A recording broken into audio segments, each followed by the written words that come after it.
નમસ્કાર દર્શક મિત્રો, હું નીલમ સોલંકી વિશ્વાસ 24 ગુજરાતી ન્યૂઝમાં આપનું હાર્દિક સ્વાગત કરું છું। હવે નિહાળો આજના મુખ્ય સમાચાર। પુરુષોત્તમ રૂપાલાના વિવાદને લઈને ભાજપ વિરુદ્ધ મતદાન કરવા માટે ક્ષત્રિય સમાજ દ્વારા ધર્મરથ યાત્રા અંબાજીથી પ્રસ્થાન થયું હતું।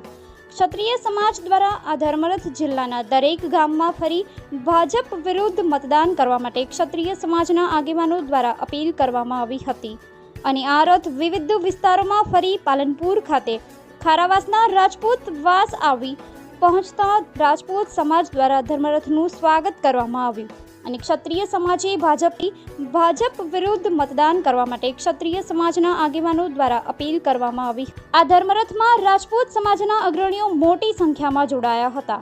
Bureau report Javed Shaikh, Palanpur.